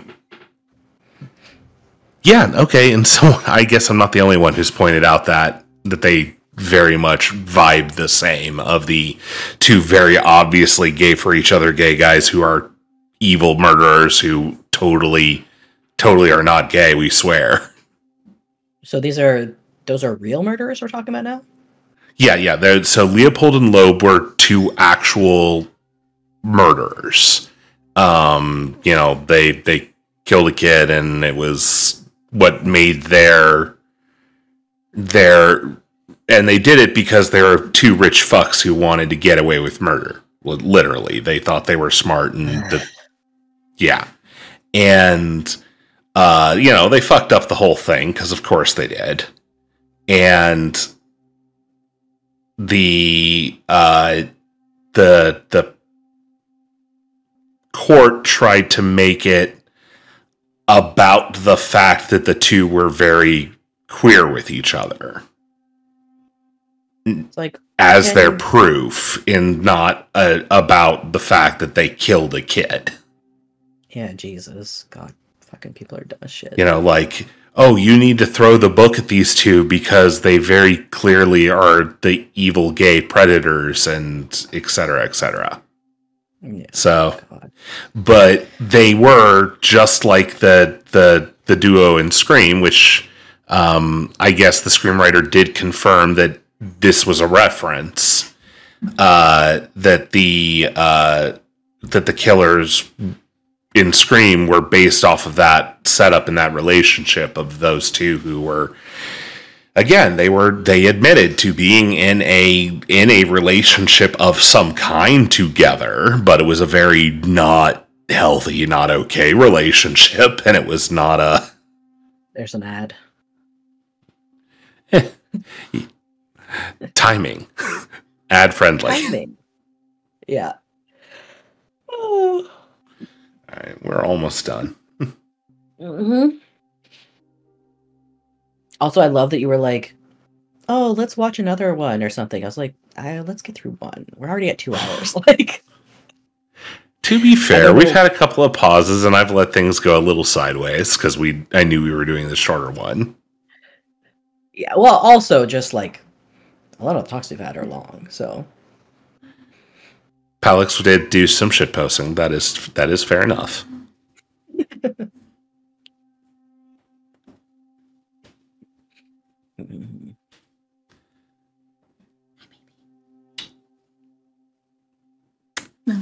Love you too. All right, and add over. But yeah, so that's the people that they're referenced to as Leopold and Loeb.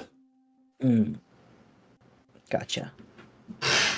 And to an extent, it makes sense why we'd see this bounce in the other direction around the 2000s and to present day. It didn't help also that we saw a generation of audiences who had not seen themselves positively represented in media outside of like anime like Utena or Sailor Moon, again, for years would want more positive rep.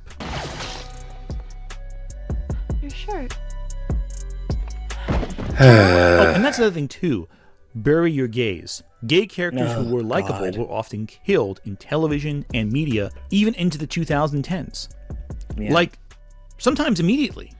So for years, if you were gay, or bi, or lesbian, or trans, you'd either be evil or killed off fairly quickly. Or, dragged off to super hell after confessing your love. Not thinking of any examples in particular with that one.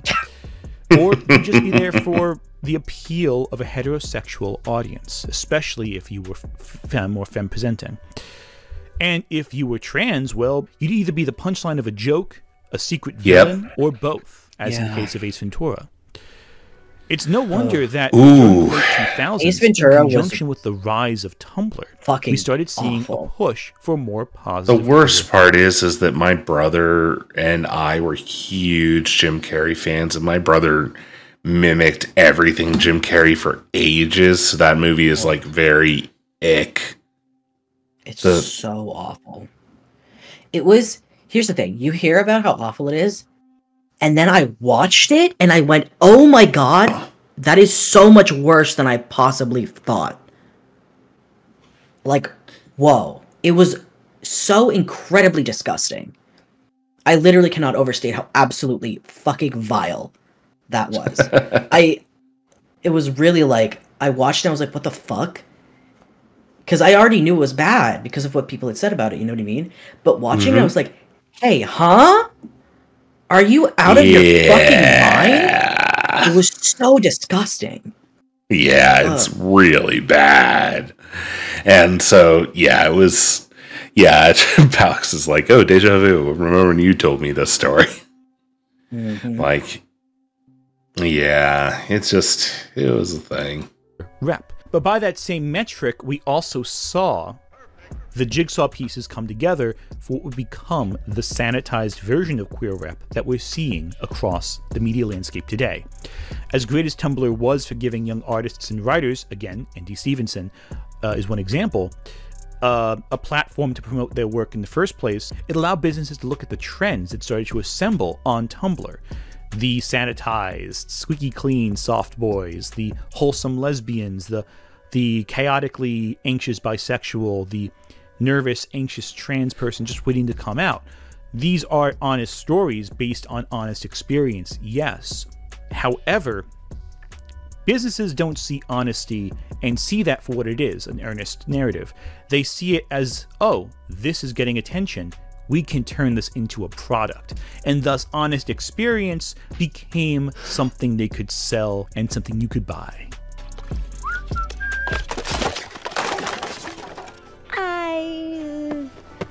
So yeah, there was a need for shows like Steven Universe in the 2010s. This push was necessary. It was the first of its kind in mainstream television. And while by today's standards, it's like the people who shit on Korra. Like my little, somebody had to be first. This was you can't shit on the people who are first. Universe had the first on-screen queer wedding in a mainstream piece of animation. That's major.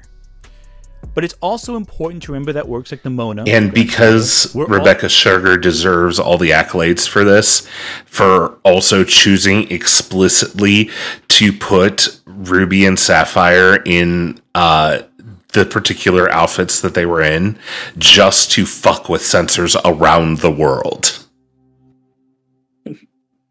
Because Ruby was redubbed and mask coded and even given a mustache in many foreign countries to hide the queerness of their relationship. And so Rebecca, when it came time for the wedding, put Ruby in the fucking dress. I love that. I didn't realize that they did that. Yep.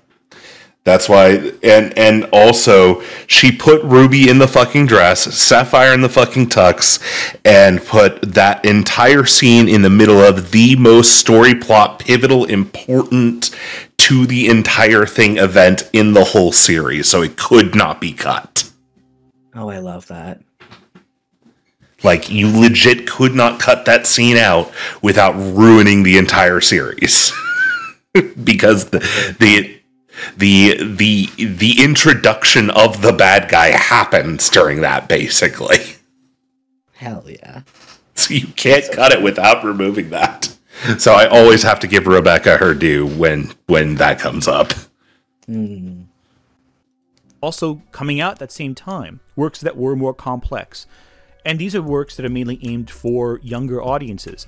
They were way more very mature works that were being made for adults at the same time. I can do a whole thing on Clive Barker, for example, back in the 80s. Oh, I love Clive Barker so much. Such sights to show you. Again, we'll go into more works that were more mature later on this month, but for right now, we're talking about the queer rep that gained the most traction in mainstream discussion on the internet and on television. How can I help me? There was room for messy, chaotic queer stories at this time, but that's become harder and harder to do as things change. For the success and reception of these positive LGBTQIA stories, we also got carbon copies of them being product. And what's funny is a lot of these corporations pushed back on these initial ideas when they first came out. Steven Universe, for example, was truncated because Rebecca Sugar refused to compromise on their vision for the Ruby and Sapphire wedding. Cut several years later, and stuff like that becomes commodified for marketing purposes. The corporations did not believe they'd turn a profit, but once they turned a profit, they became exploited iconography. To an extent. Of course, we've never seen it.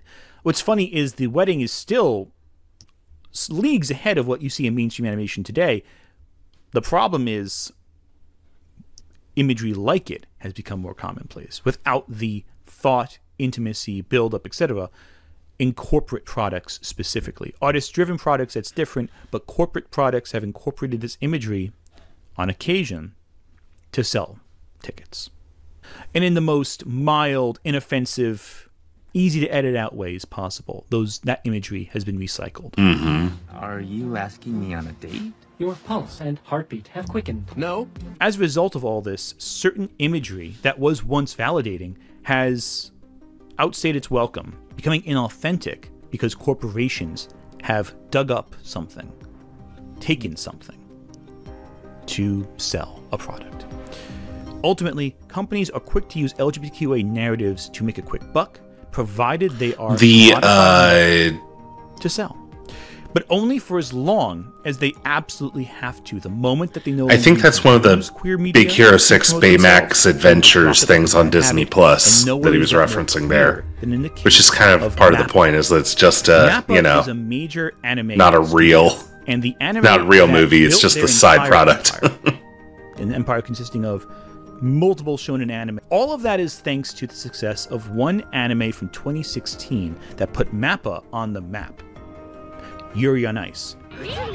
Yep.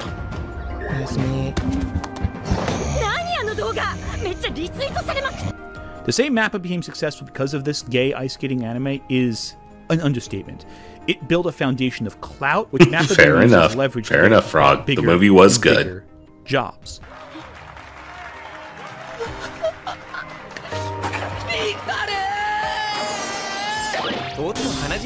MAPPA produces a massive amount of anime every year following the success of Yuri on Ice. So you'd think they'd be grateful for this series. You know, treat it well, treat it like the prized crown. New Line Cinema is still in some circles called the house that Freddy built because of the success of Freddy Krueger. But MAPPA has shown very little gratitude towards the show that launched its studios, not even fulfilling promises to fans to continue the story. Following the monumental success of Yuri on Ice, MAPPA announced a prequel movie. This is of course after the show implied there'd be a season 2. And to be fair, there are several anime out there centered on sports that built on popularity season to season. Look at Haikyuu or Free.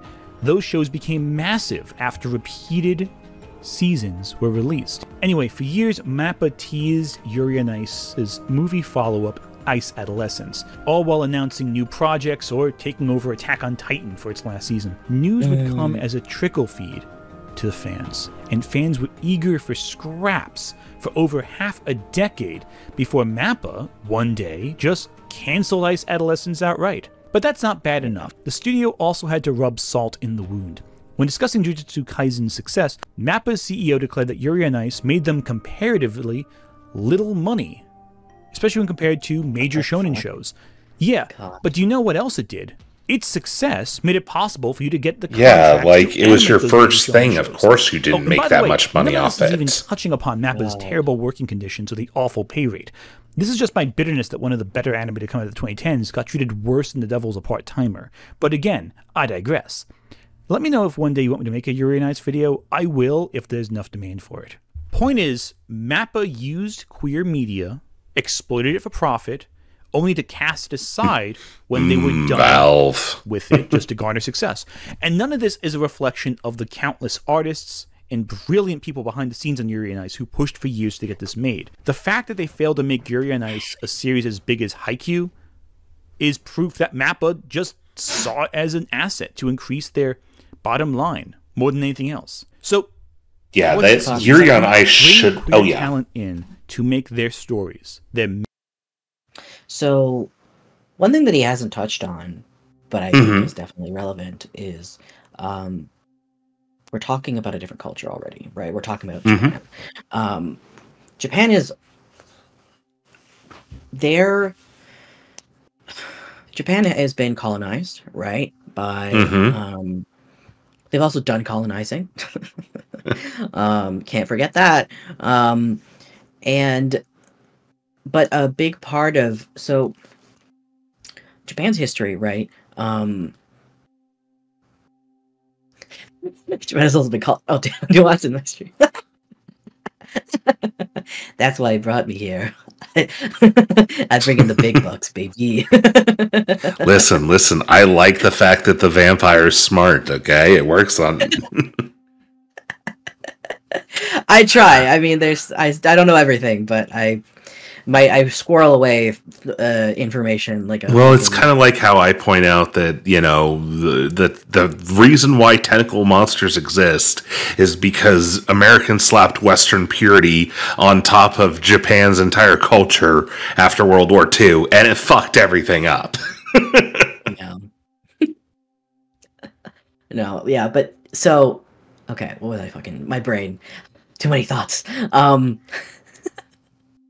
Basically, like one of the things so I've been to Japan twice. I stayed for 2 months each time. And one of the things that I did with one of my visits to Japan is I went to Pride.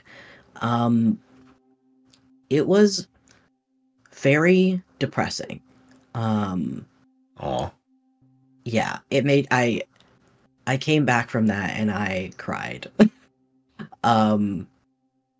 Because queerness in Japan and the way that it's treated is this is gonna sound bad, but Japan has Pride. Yeah, so I was in Tokyo. So it was Tokyo Pride specifically. But one of the things that made me really upset was that there was dress codes. And this was not implemented by Pride. This was like for them to be allowed to have Pride. This goes back to more sanitization, right? Which is ironic, right? Because you think about how Japan has a culture of of like being naked and going to public baths where you were completely nude with entire strangers, right? But in Pride, for them to be allowed to have Pride, they have to adhere to very strict dress code to be allowed to do it. The other thing is, I spoke to some. So I was on Grindr when I was there.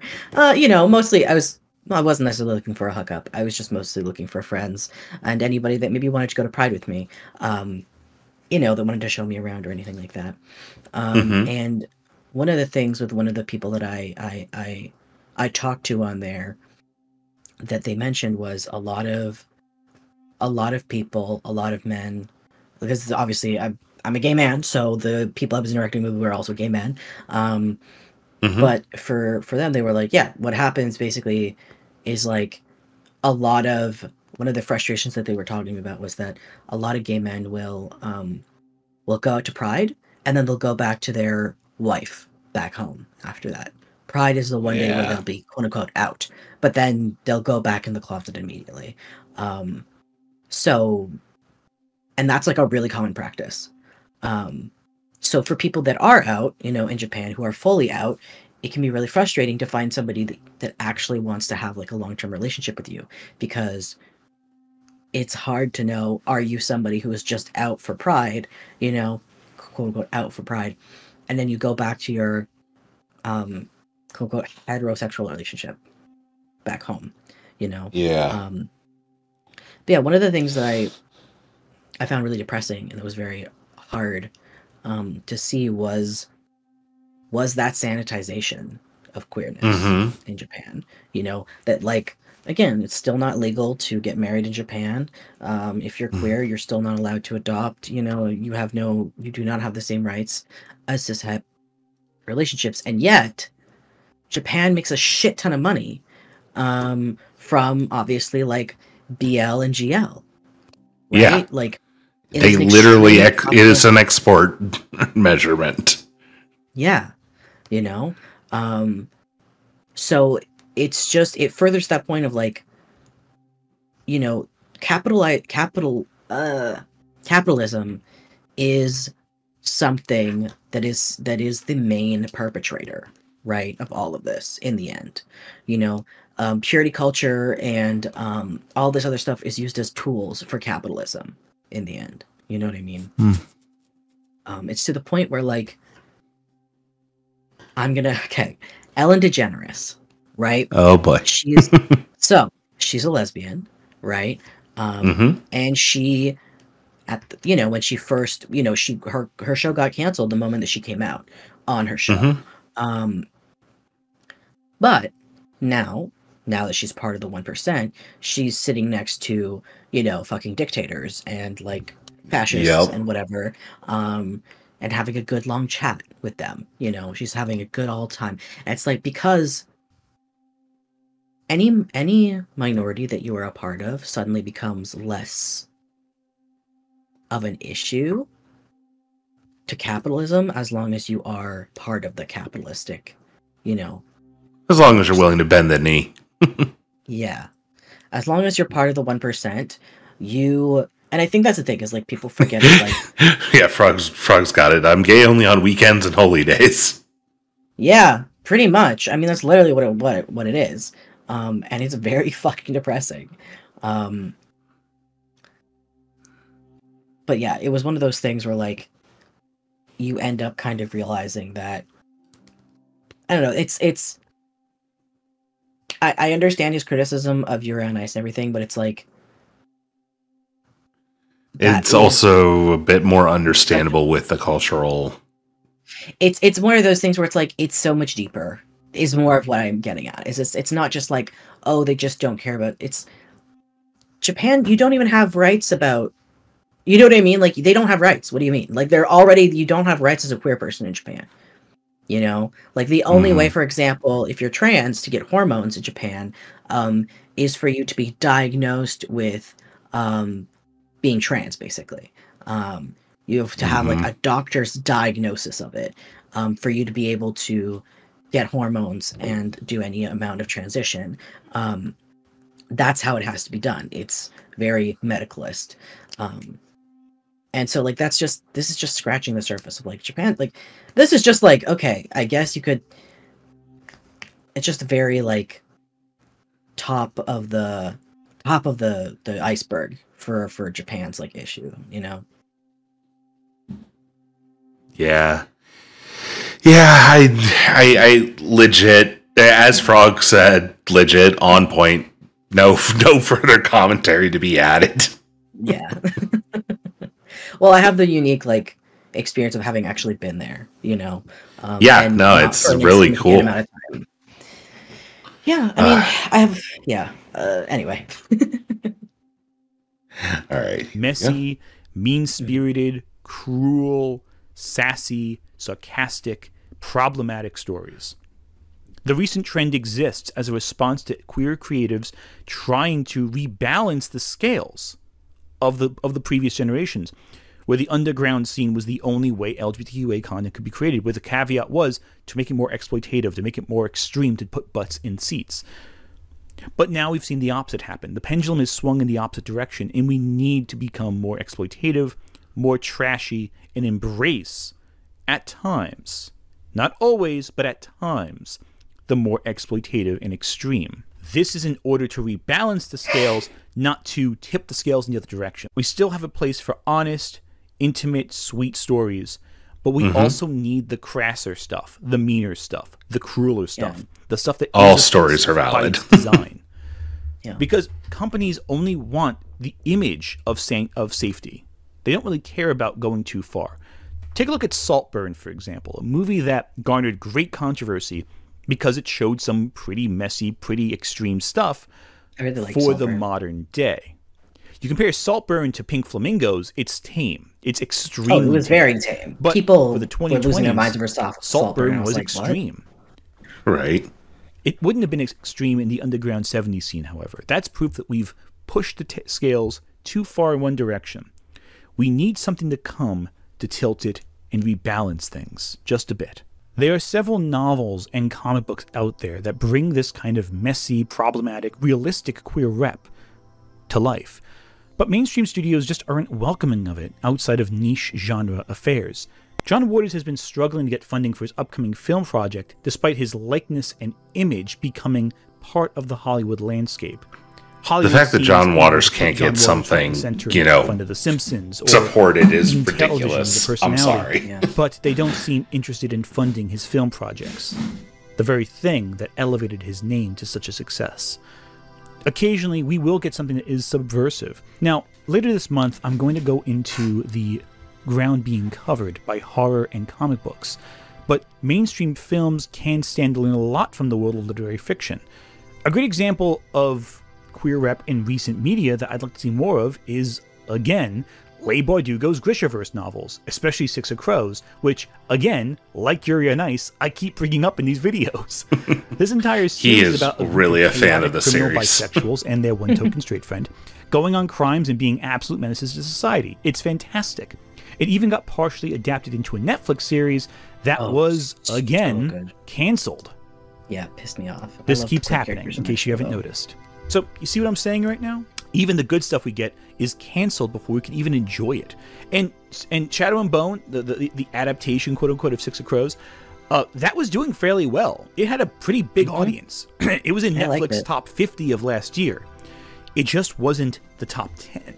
And for Netflix, that's not enough. If it's not top 10, it's going to get canceled. Yeah. Point is, these works are still out there. Celebrate them. Seek them out. Maybe we can make them so successful that one day Disney will option the rights to them and do literally nothing with them as they realize they can't actually use the IP. So one of the things, one of the ways that I personally navigate with like queer content, because I couldn't fucking handle it anymore, watching shows that were so incredibly cishet, it actually was like bad for my mental health. I think I've explained this to you before too, where you might have, but continue the story. So what I do now it's led to me watching less shows, but I read a lot more comics, online comics. So a lot of BL. So like one that this is a great one. Both of these characters are completely fucked and morally gray and morally just bad. And this is something I love about this in general, because every character is morally gray. Every single character. And they're all fucking queer. They're all gay men. Or queer men to some degree. It's called Interview with a Murderer. It is so promising title. Huh? I said that's a promising title. What? The Interview with a Murderer. It's a promising title. Yeah, and hey, guess what? There's a murderer. But both main characters are completely fucked. These are not good characters. Neither of them are good characters. And even characters that you might be like, they didn't deserve for that to happen, they also did some morally questionable shit. They were also morally gray, you know? And it's, I don't know, I have a deep, deep, deep love for that comic. It is one that I bring up a lot. It is absolutely one of my favorites. I highly recommend you read it too if you haven't yet. It's I will make a point so to. Good. Yeah, I think I might have mentioned it to you at some point as well, just because I talk about it with anybody, like just because I love that fucking comic so much.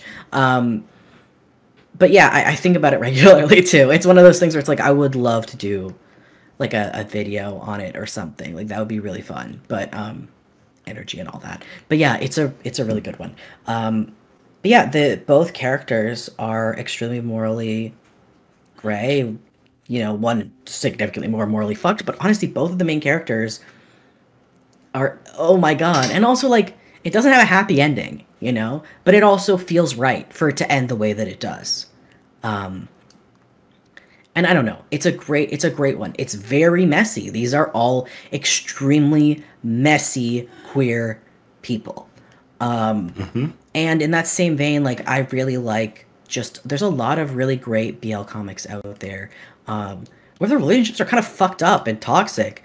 You know, there's like kidnappings and torture and whatever, and like Stockholm Syndrome and all this stuff, but I love it, you know? Like, I really enjoy, I think that it's so interesting to delve into the psychology of a lot of this stuff. I love the exploration of psychology when it comes to a lot of this, which is, by the way, why I love Interview with the Murderer so much. It is, it's so fucking juicy with all the like fascinating psychology going on. It's excellent. But that's one of the things where, like, just because, yeah, exactly that. A lot of queer media is extremely sanitized. It's really, And, like, a great example it was when, you know, we mentioned Saltburn. I was like, Saltburn was so nothing, you know? I was like, yeah, I kept hearing things like people talking about it, and I looked up because I'm like, so what occurs here that everyone's freaking out? And then I read about it, and I'm like, this is nothing. What is everyone freaking out about? Nothing burger, literally. No, nothing fucking happens. It's like, okay. And, like, there was no, like, I was expecting, like, insane, like, body horror, like, somebody... I was expecting 120 Days of Solo or something. I was expecting, like, somebody, like, you know, fucking somebody's, like, bullet wound or something, you know what I mean? Like... Yeah, give me something really fucked up if you're gonna act this freaked out. Yeah, and then it was literally nothing. I was like, that's it? This is all? Y'all are crazy. Like, it was really, and like, to that point, like, the fact that Saltburn got so much, like, just got so much backlash from people, I was like, y'all are fucking nuts. Like, right? Jesus, y'all can't handle shit. Really? Alright. Without offending the people who cry about 11 frames of animation from Lightyear. But at the very least, our patronage towards the arts that we support and want to see more of will convince at least some companies to pay queer creatives. And at the end of the day, that's the most important thing. Real people being able to make a living off of art that makes life, for so many of us, bearable. After 35 years of knowing John Waters, I turned to my wife and I said to her, I have the feeling this man is gay. I'd like to thank Chloe Flora and Jazzy for their little readings in the video before. That really was a big help. I know Jazzy in particular loves N.D. Stevenson and all that, so she was very excited to do that recording. This is the first of several projects I'm doing for Pride Month, and hopefully, like the rest, the next couple will be very, very intense. So, hope you're ready for some stuff. So, all right. What I'll say, in a closing off, is I don't know that characters. The solution is a little bit more complicated, you know? Like, the solution isn't like, hopefully more companies will be okay with if we support it more. It's like, you are still working within capitalism, which is still at the root, like, yeah, pure. It's a little unavoidable. Yeah, like, inevitably, you're trying to cater to, you know, Christian sensibilities still. Like, that is kind of the problem still, which is tied to capitalism, because capitalism uses a tool, right, to justify its bigotry. So yeah, capitalism is, and I point this out just because capitalism is an ugly average mechanic, because it will always go to whatever generates the most money the most amount of the time. And guess what? If there are 8 people, 10 people in a room, 8 of them are straight and 2 of them are queer, capitalism is going to cater to the 8 90%, 95% of the time. That's how it works. And inevitably, that means that minorities, by their literal definition,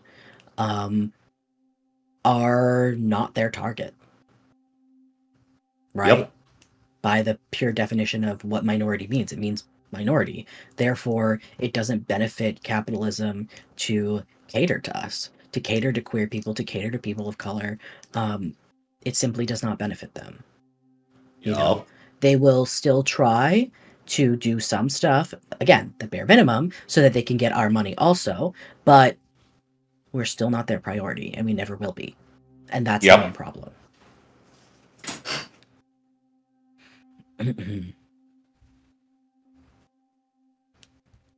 All I get is Bridget and Guilty Gear. Oh dear.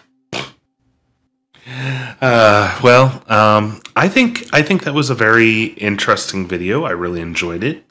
That was my second time watching through it, and I definitely retained some more info this time around, I think.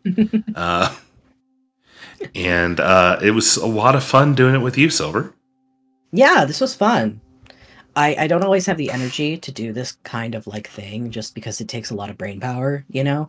You are... Yeah, but it's nice to... Yeah. I like doing them. It's hard to like... This is not a thing that I can do on the weekly basis. You know what I mean? Like, my brain... Oh, this is work levels of brain power chugging. Yeah, so. Exactly. Yeah. You have to pull from a lot of different... There's a lot of thoughts going on, you know, while you're watching something and trying to digest it in a thoughtful way, you know? Yep. In an educated way, as best as you can. All right. Well, I'm going to call it there for the day for me. I think I am going to go jump in the water. It's hot out. Are you going to raid somebody? Yes. I'm not sure who. I'm pulling up the little raidy system here. And seeing who pops up. Oh, Kivi's streaming. Perfect. She just started by the looks of it. Lovely. All right, so we'll go right over to Kivi, who's who the heck knows what Kivi's up to today? Probably something Yu-Gi-Oh! And art related, knowing her. As for everybody, remember to go watch Ant's video yourself. If you're watching this in VOD and whatnot, links will be down below. Like, share, subscribe, all that good social media nonsense. And thank you, Silver, for joining me today. And I look forward to having you back on. Yeah, thanks for having me. All right, and we'll raid out and give Kivy a tentacle raid from me. Hell yeah. I don't think she's even started yet, so just drop on in on her. And start raid. Hell yeah. Hell yeah, hell yeah, hell yeah. And here we go.